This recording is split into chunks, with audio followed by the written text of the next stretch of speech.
see, I think the guy that last 2 weeks ago can be more January, my area.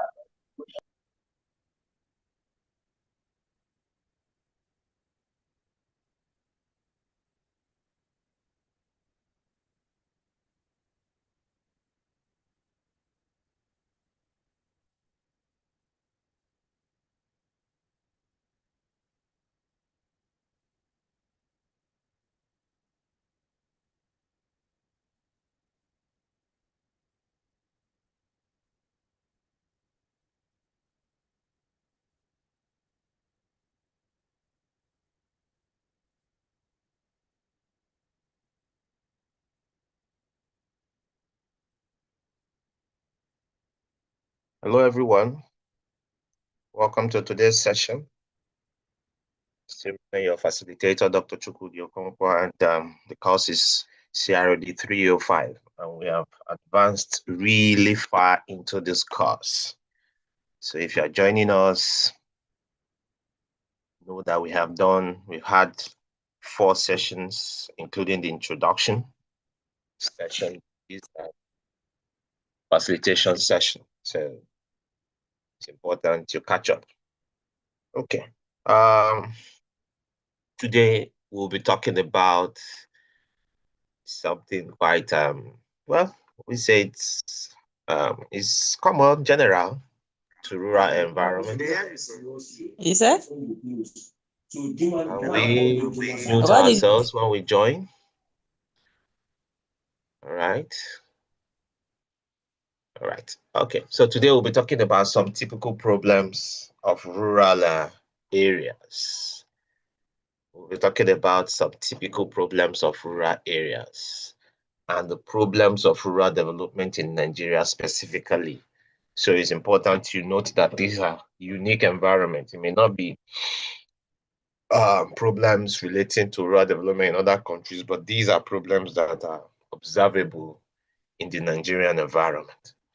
So at the end of today's session, the expectation is that every student should be able to identify and explain the typical problems of rural areas. Every student should be able to explain the meaning of rural development and identify and discuss problems that are unique to rural development in Nigeria. So this is just the few things we'll be talking about today. So let's go straight to it. Now, even though there are different rural areas, even though different rural areas have their different and unique problems, generally they are typical problems we can ascribe to, or we can say is common to rural areas that, or we can say it's common to all rural areas, and that can affect the socio-economic lives of the inhabitants of such areas.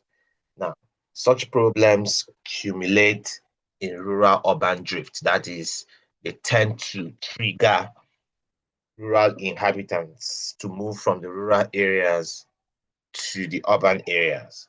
Of course, we've said it in this class, people don't just move, they move because they are searching for greener pastures. So there are general problems with rural areas, and there are unique problems that specifically are seen in certain areas, right? Now,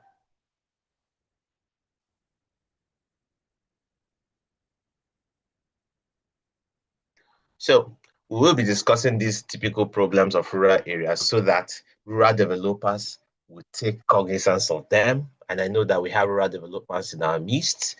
Most of you are going to be great. So there are a lot of things you are going to do for us as rural developers. So we're going to take these problems one by one, dissect them, so that when you go into implementation of rural development in your unique environment, you take this into cognizance in your developmental efforts. Now, let's start.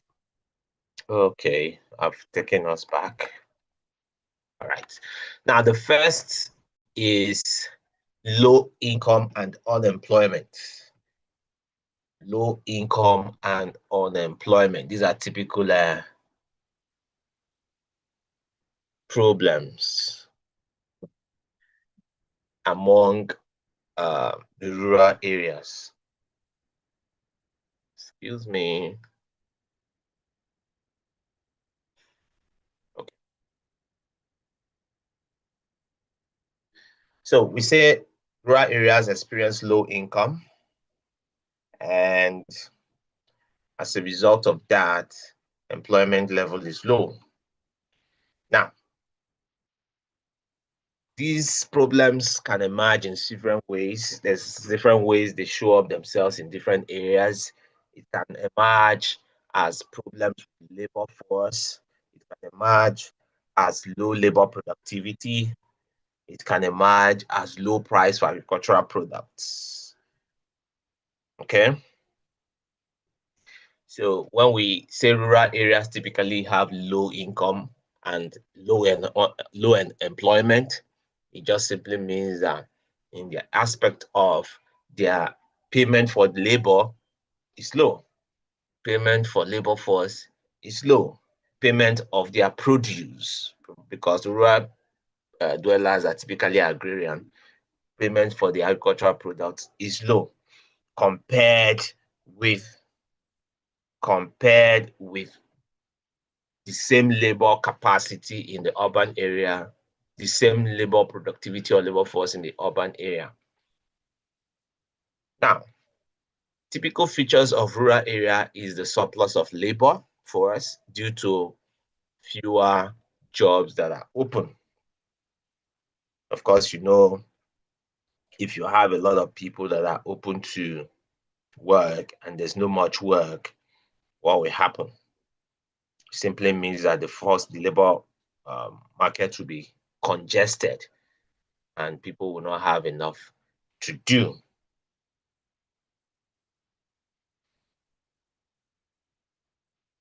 Okay. For those that are just joining us, I think this topic we had talked about it last time. So let's talk about something different today. Some of you should have reminded me. I think I'm handling a topic we have talked about before. Okay, let's just run through it for those that are just joining for the first time. So we said labor force. Good afternoon. Please, Yes. I'm just joining this class for the first time. Okay. Who am I speaking with? Tell us your name. Is this Blessing that is speaking? Okay. Now, for those that had joined us last time, we treated this topic. I just remember that we have handled this last time. So, but for those that are joining for the first time, let's run through it quickly before we switch to what we can do today. Like the typical problems of rural areas is low productivity. Most new jobs are for unskilled workers in the rural areas, so the wages and nature of work are unattractive. Now, workers with higher qualification tend to migrate to cities. So these are unique conditions for rural areas. Then we also have problems of labor forces that are most serious, and some of them are difficult to solve because they affect people with skills, initiative, and opportunity. Now, besides unemployment, another problem is the depopulation of the rural areas and the drastic aging process in rural areas. Now, these are some of the problems we highlighted that are unique to rural areas. Now, let's move quickly to problems that are unique to Nigeria. We said we defined rural development, and besides, let me say this: if you don't know the definition of rural development, I'm not sure you are prepared to write your exams on this course. The course is titled Rural Development, so every reasonable person should just know these definitions that we have here. All right. I'm moving quickly because I want to switch to what we'll talk about today. This is not what we really talk about today. Now, we said problems are unique to Nigeria, problem of rural development in Nigeria. We said the approaches to rural development in Nigeria have been ad hoc in nature. Rural development programs in Nigeria lack rudiments of long-term planning. Most designs and implementation strategies of rural development project are tend to appeal only to the political class or ruling class. Their needs. Some of the rural development projects are white elephant projects. That means they're just there. They're not really needed by the people. Most rural development programs are geared towards agricultural matters, and rural development is beyond agriculture. It covers health, education, infrastructure, and all that. So it's a problem. We also have inadequate extension and research facilities that militate against rural development efforts. We have negative attitude of the rural dwellers where people tend to destroy things rather than encourage rural development or rural development implementers or professionals. It's a wrong attitude. Then we have embezzlement and corruption, which is endemic. Okay, now I would like to switch to something else. I think we should be talking about this today. Good. We should be talking about the methods of motivating society for social actions through let me highlight that. Okay, good. Okay, this is what we'll be talking about today, not the problems, because last time we talked about the problem, we can't be repeating ourselves today. So let's go and let's discuss this. Good. Forgive me, I started the other one. So at the end of today's session, we're expected to discuss the methods of motivating society for social action through community development. And then we're planning to talk about the approaches to community modernization. So every student should be able to define the meaning of social action, the meaning of community development, discuss the method of motivating society for social action, explain the meaning of community modernization. Okay, that is it. So these are the things that are target for today. So let's just go straight to it. Now, motivation. Motivation is very important in any activity. Different tasks require different methods of motivating or motivation. Similarly, different individuals require different methods to get them motivated. This has to do with the individual differences of different people and the nature of the task on ground.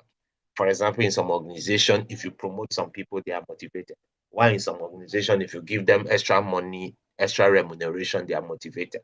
You give some people leadership role, they are motivated. So different things motivate different people. This has to do with the nature of the people and what's the nature of the task you are giving to them. We'll be discussing the various methods used in motivating society for social action through community development. Now, what is social action? What's the meaning? Sociologists use the term social action to refer to organized collective activities to bring about or resist fundamental change in an existing group or society. That is one definition. Another definition recognizes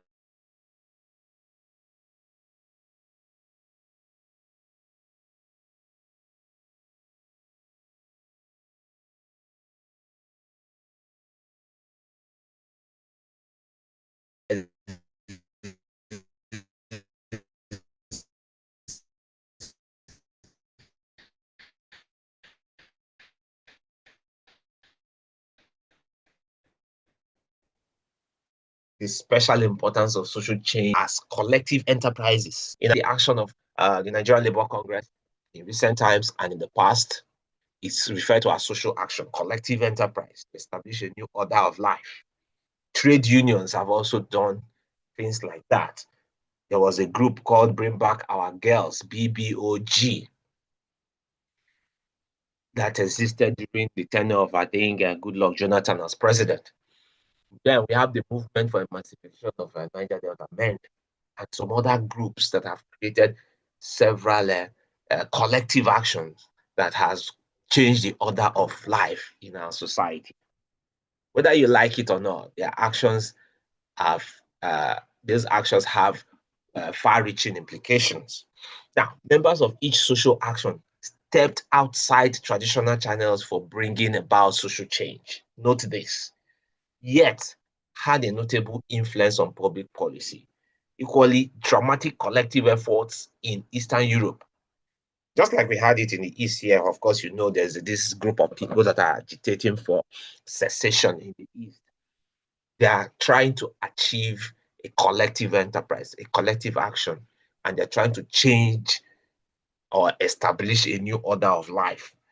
These are social actions. Some can be negative, some can be positive. But one thing we're sure of is that it is a collective enterprise to establish a new order of life, changing the status quo through collective action. Now, apart from the Eastern European action that tended towards that targeted to topple communist regimes, largely through peaceful manner in those days. We also have other actions that are similar to that.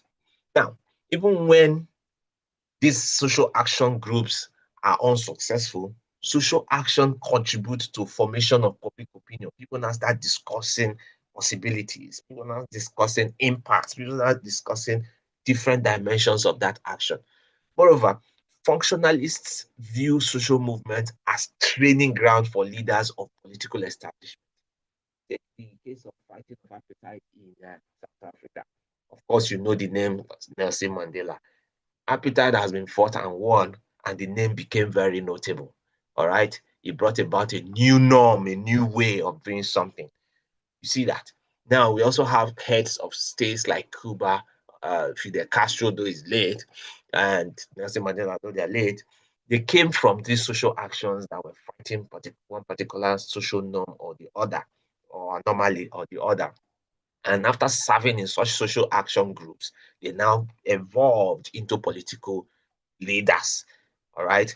How and why so? How and why do social movement emerge is what we'll be talking about. Sometimes we don't even know exactly how, but we will talk about some of these dimensions today. Now, obviously, people are often discontented with the way things are happening, and I think that is where social actions start getting oxygen from, start gaining ground. Once there's a large discontent, when people are not happy about what is happening, social action start gaining ground. But what causes them to organize at a particular moment is a collective effort to effect change. Sociologists rely on two explanations for why people mobilize: the relative deprivation and resource mobilization approach. All right, take note of these two.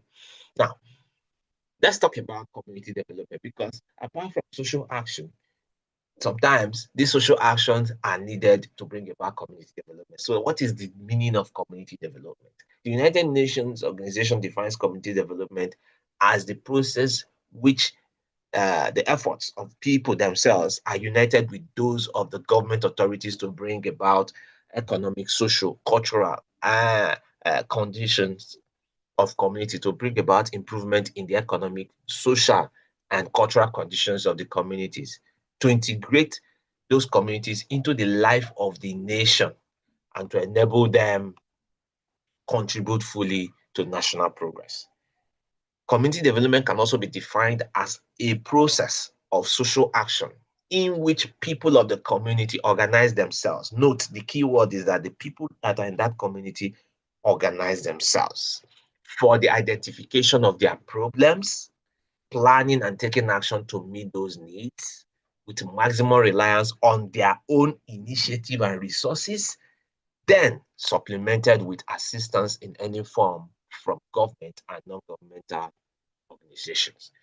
So you should know this. If you don't take anything out today, take note that community development is something that the people do for themselves using their own mobilized resources primarily.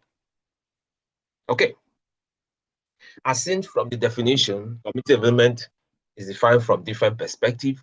Whatever the definitions, however you see the definitions, community development involves a balanced social and economic development with emphasis on equitable distribution of resources, as well as creation of benefits.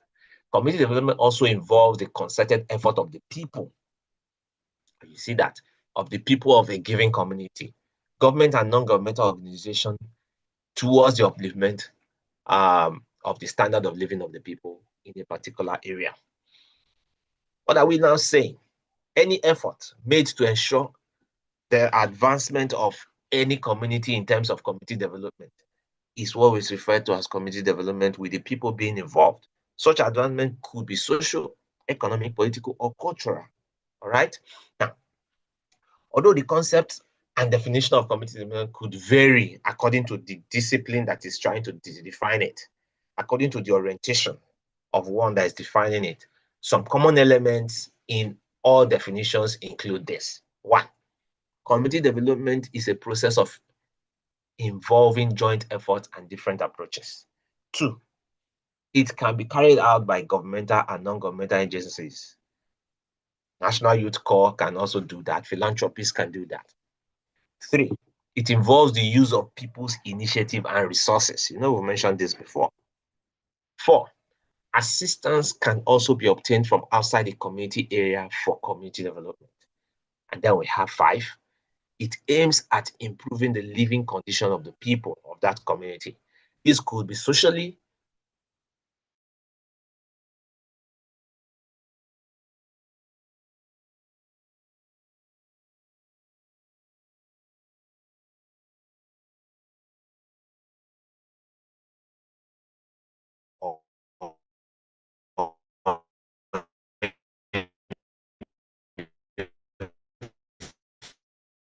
form of economic. These methods are: one, enlightenment campaign. Enlightenment campaign. What do you mean by that? Of course, you know what enlightenment is. When we take learning to people to improve their understanding of concepts, of things, of how things are worked, of how a process is done, and general improvement in their understanding of how things work. That is enlightenment. And targeted learning sent to a people can be referred to as enlightenment. So when you use enlightenment campaign, you can use that to motivate society for social action. The reward system, you can use a reward system that, like I've seen some people that were given a kind of pseudo promise that our society is going to evolve to this. And when it evolves, you will become the boss, you will become the head of this, you become that. So there's a kind of reward system you are telling them. Or you can give them a kind of scenario. Look at how we are suffering now. Look at how we are suffering. Let us mobilize. Once we mobilize, everybody will be free. Everybody will be free to do what he likes. Everybody will be very rich. We'll share money to everybody. It is a kind of reward system, whether it is possible or not, but something like that will be sold to the people. Another method of motivating society for social action through community development is persuasive talk. You must have noticed that those that lead Bring Back Our Girls, the apartheid movement, and all these agitation groups, they are quite persuasive in their talks.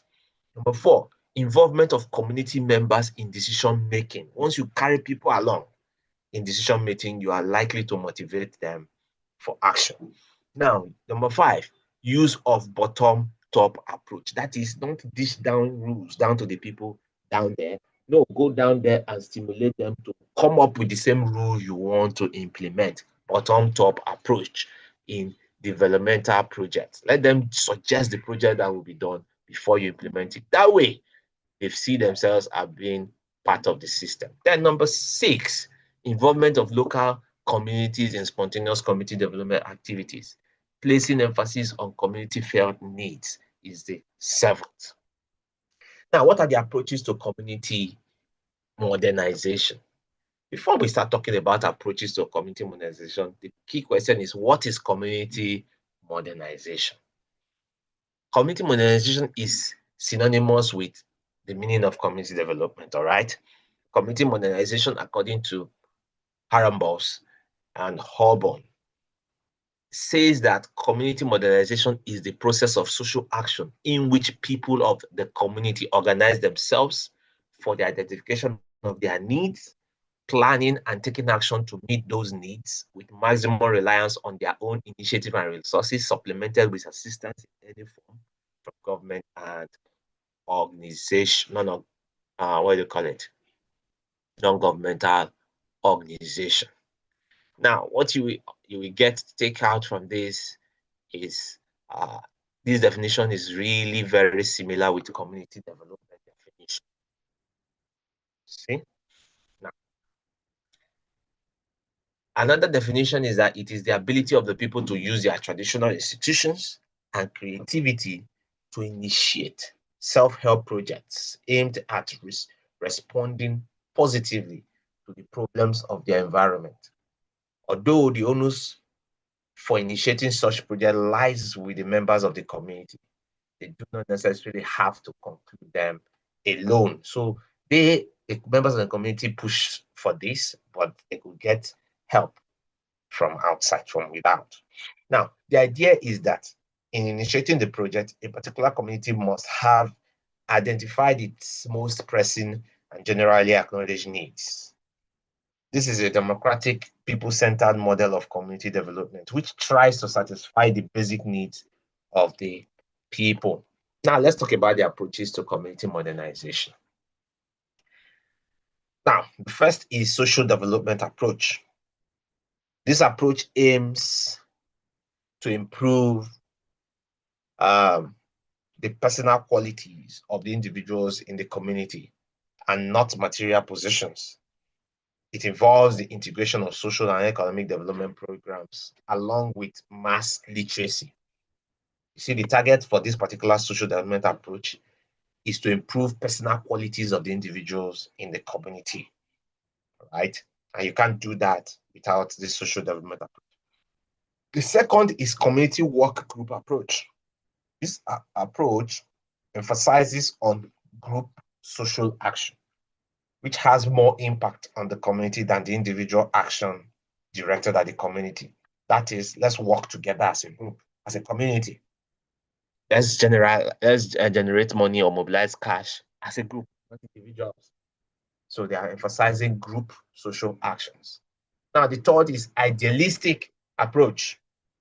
This approach focuses on mobilizing the youth and the young ones to participate in group social action. The target is the youth, the young ones. The fourth is agricultural extension approach. This approach utilizes educational and motivational procedure to achieve rural community transformation from traditional to more productive economy. The idea is to educate the rural people on their potentials. Okay. Now, rural community modernization in Nigeria. Let's see what that is talking about. Rural community modernization in Nigeria uses this following approach. We use, number one, the sector approach, which addresses either the whole sector, such as agriculture, or a few projects within it. The whole sector is beyond agriculture, actually, but because we have various sector: education, agriculture, technology, mining, all of the various sector of the economy of that of a particular environment. So the first approach for rural development, rural community modernization is the sector approach, which addresses the whole sector or a few projects within these sectors, right? Then the second approach for rural community modernization is coordinated approach, which tries to address the economic development of all sectors within a given area. See, coordinated approach is targeting economic development. Sectoral approach is targeting a whole sector or a few projects within a whole sector. Then number three is participatory approach, which is designed by the residents. The design is targeting first in selected local economic and social goals, and then it tends to pursue them with some government aids. Research and attention is focused on this particular approach, the participatory approach, because it has several impacts apart from just the participatory approach, which is designed by the resident or designed to affect the residents of a particular rural community. It tends to take a part of other approaches in its execution. How? If it's participatory, it means that you will engage people that are in different sectors to participate. And if they participate, you will be affecting several sectors. That is sectorial approach. If it is participatory, it means that you are going to be affecting the economic life, social life of the people in that environment, which has aspect of coordinated approach in it. So you see the participatory approach is kind of a hybrid approach. That is why recent attention is focused on this approach in rural community modernization. Now, another author has enumerated approaches to community modernization to include rural-urban interaction, intersectoral or zonal coordination, and the packaged approach. Now, let's start with the first rural-urban interaction. This approach focuses on planning of rural development along with and within the framework of overall national development plan. I think we mentioned this earlier in our talk, where provisions for rural development is integrated in the overall agricultural development agenda for the local government, for the state, and for the federal government. This approach, some authors have seen, has not been that very successful in achieving what is slated out to achieve, because little recognition accorded rural development is further eroded by the fact that agriculture itself takes no significant place in the overall national development plan as at the time this work was written. The second approach is the intersectoral and zonal coordination approach. This approach involves the coordination of previously existing, but isolated sectoral and zonal development programs. It assumes that all sector or zones or zonal rural development programs are well conceived and coordinated, and that effective coordination of these particular programs would make them attain rural development goals better. However, programs under this arrangement have been so narrow and has failed to consider restructuring of the social, economic, and political systems as essential steps towards attaining meaningful integration and narrowing rural development or rural-urban gaps. These activities hardly make impact on the lives of rural people in the final analysis. So you see the different approach. Then the last approach is the packaged approach. This approach is founded on the diffusionist theory of development, in which innovations that have been developed somewhere, maybe outside your community, outside the country, and it has worked, like the case of microfinance banks that worked very well in Bangladesh in bringing about the improvement of rural people and their finances. Such agency can be brought, or such approach or innovation can be brought and implemented in our rural environment. All right, it has been developed outside and brought to the rural dwellers by a presumed benefactor or a change agent. Virtually all rural development programs actually in the country are have adopted this model. That is, they've taken programs, packages from other countries, from other areas, and implemented in different areas. Examples that are not far-fetched is the farm settlement scheme of the defunct Western region.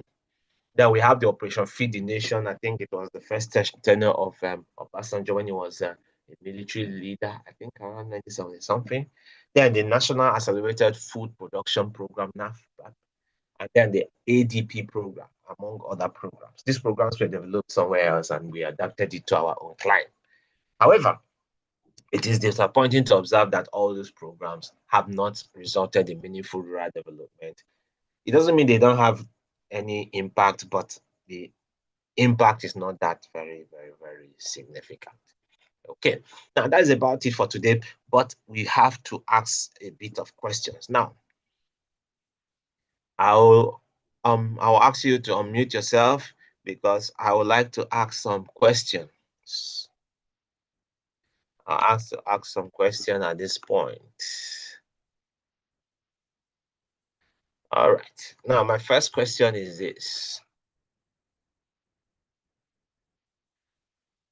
Social actions. Apart from these bring back our girls that we see here, which is the most recent of all these social action, although NLC industrial action, when the fuel prices were increased recently, was the latest, where they blocked the access road to the airport in Abuja and some other states. Okay, is there any other program? Is there any other program that you know of that has brought about social change, or we can refer to as social action, which has brought about collective enterprise to attempt to establish a new order in life?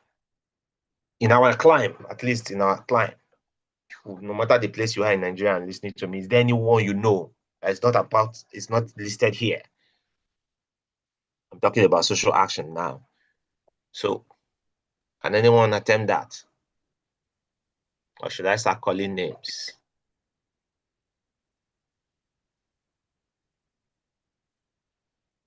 Hmm?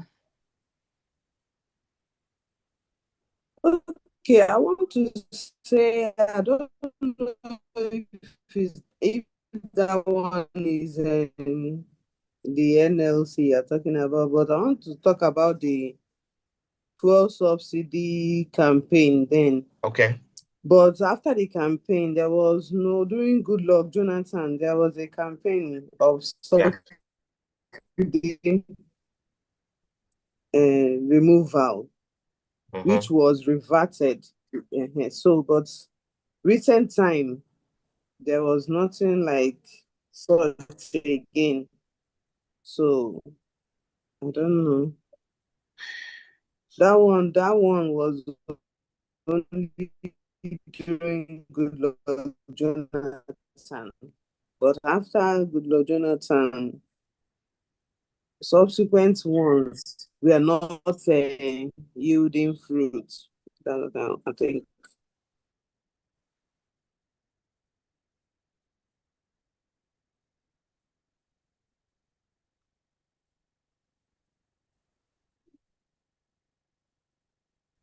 Did you get my Of point, social sir? action is not that they will totally not that.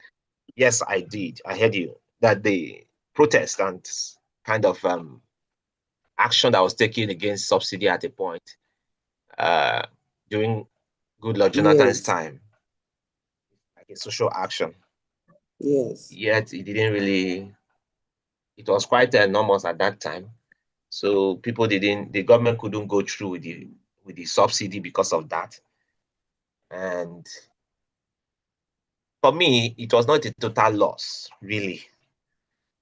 And for sociologists, social actions, whether they achieve what they set out to achieve or not, they are not seen as a total loss. Because even if they don't, they may have taught the new crop of generation how to initiate a social action in the process. They may have implemented or practicalized an aspect of engaging authority outside the normal channel uh, of discourse, social channel of discourse.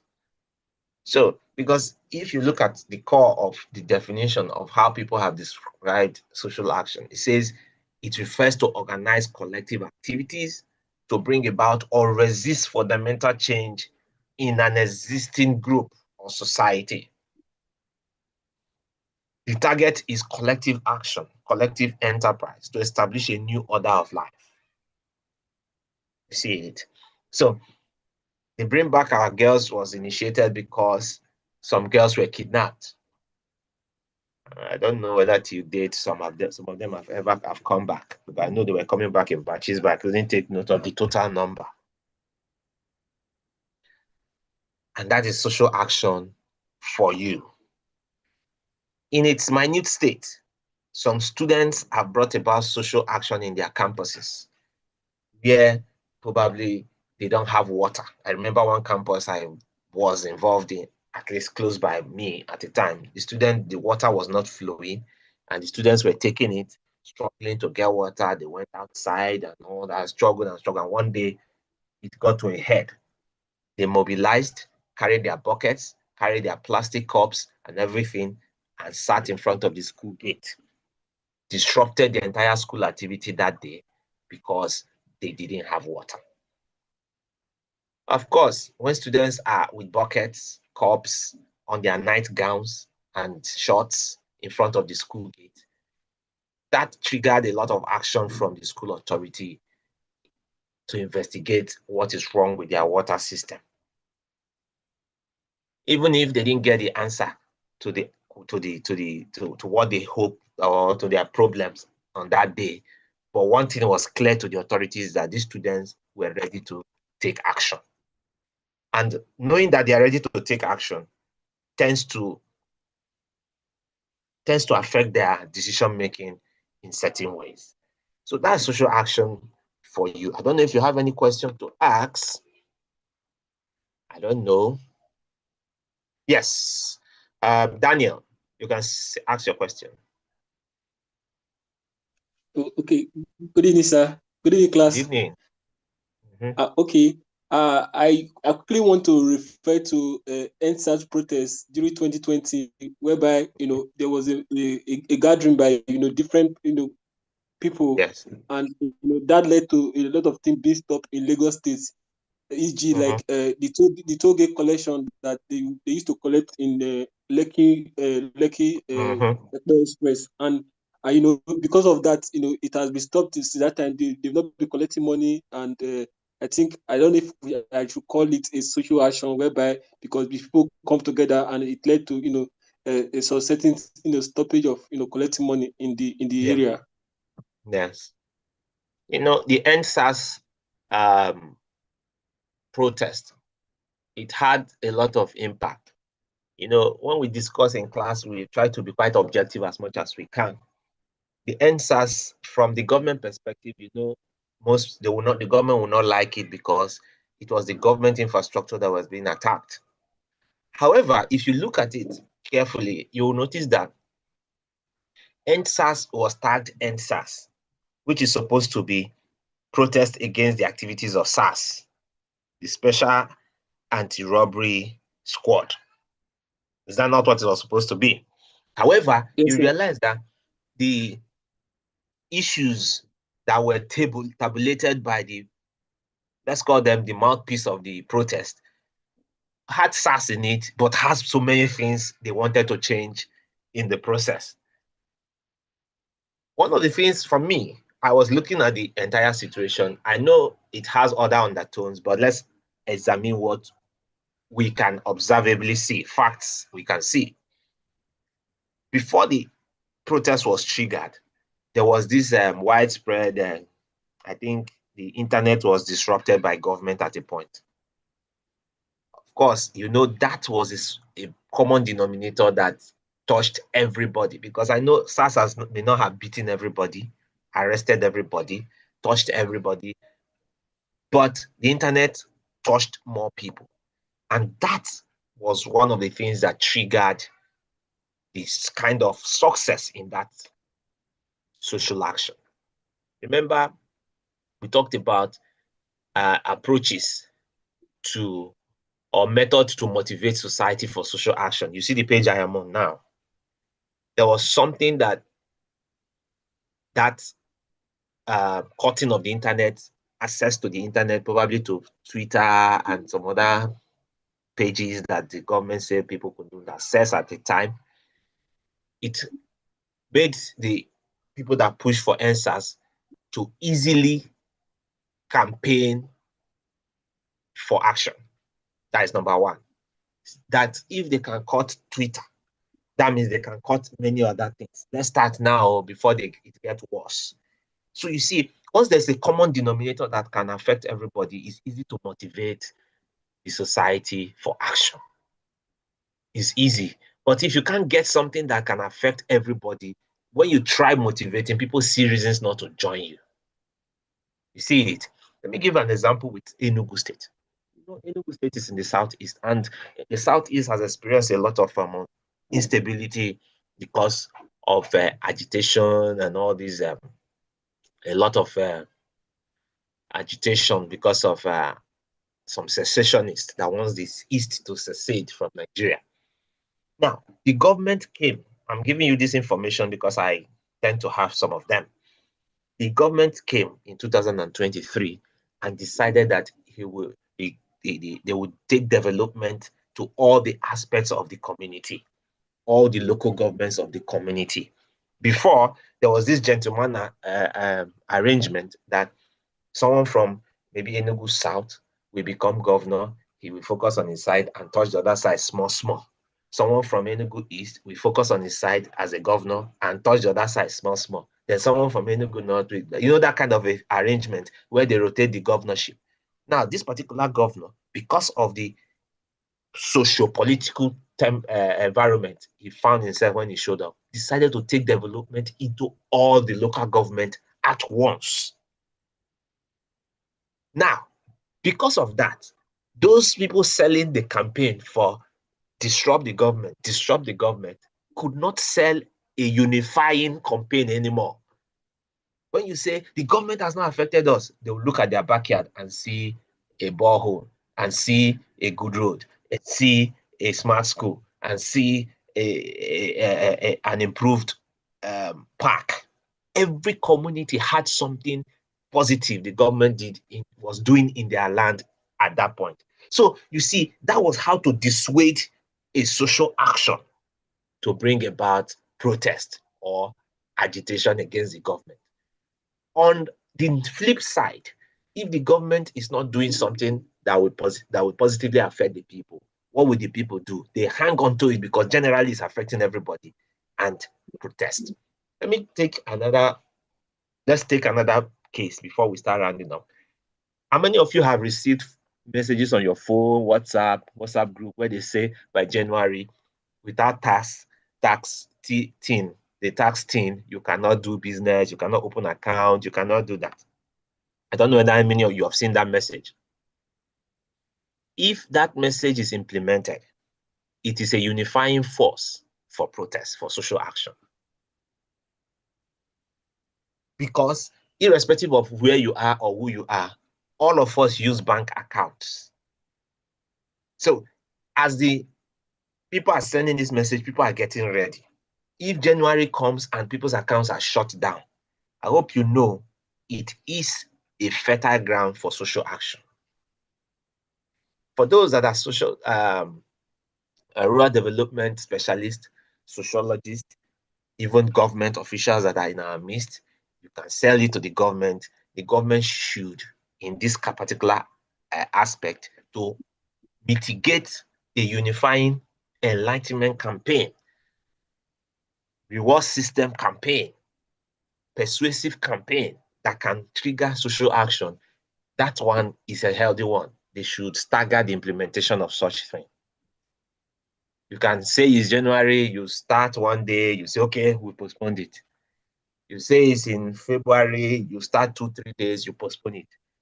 That way, do you know what will happen? You've not even implemented, but people are saying, oh, they will soon implement it. Let me go and start. Let me start. By the time you want to implement it, those that will be involved are not as many to bring about disruption of the system. This is just being wise. Okay, that's about social action for me. I don't know if you have any other question. Anybody with questions? You can unmute yourself.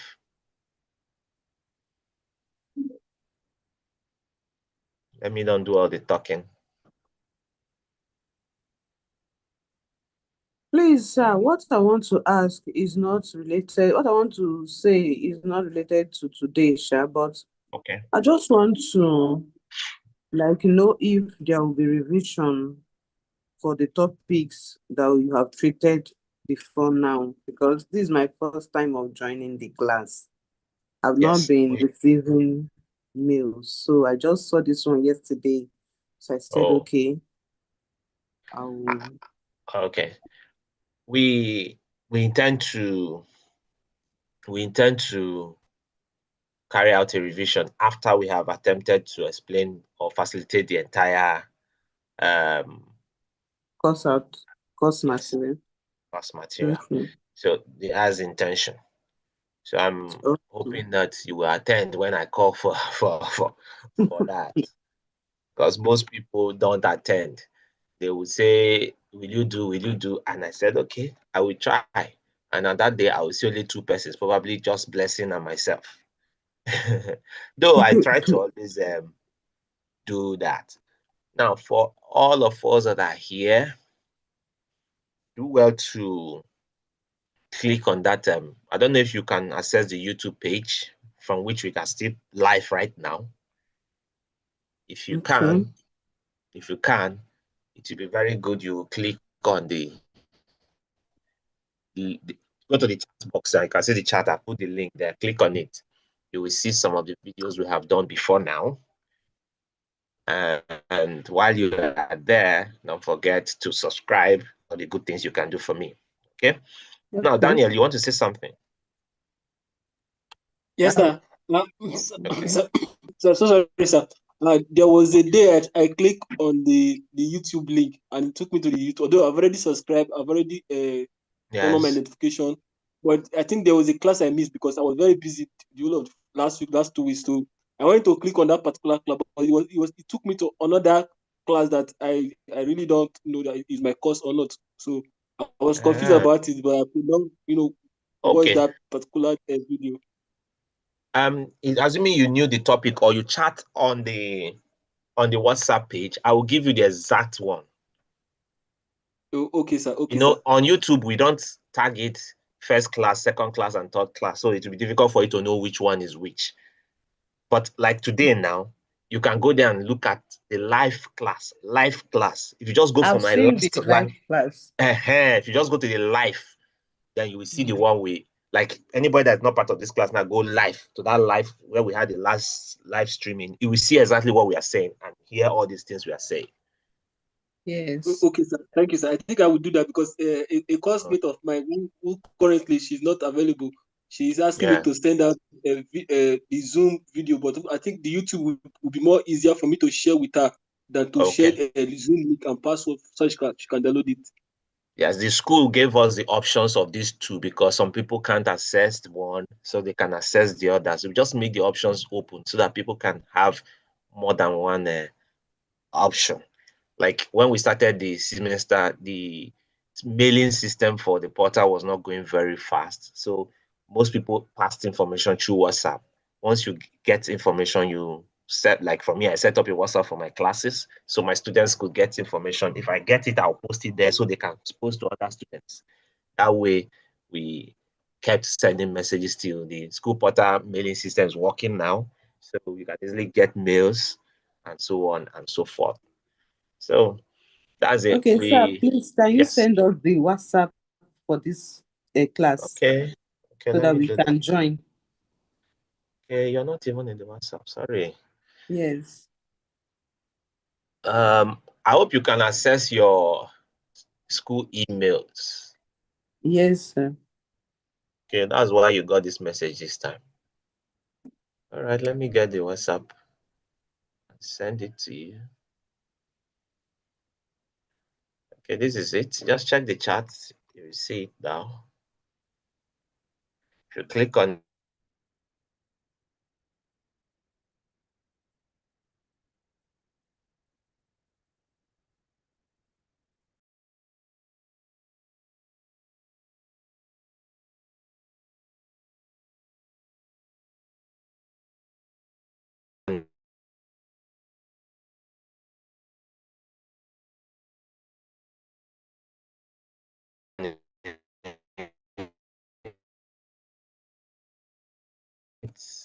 you will join. Okay, I really appreciate it.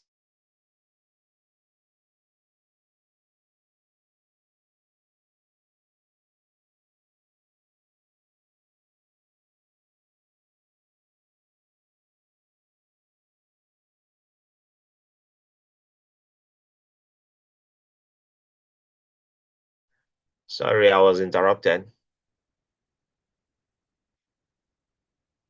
All right, guys. See you next week. Thank you for coming. Thank you for joining. We'll have another class next week. Bye-bye. All right. Thank you, sir.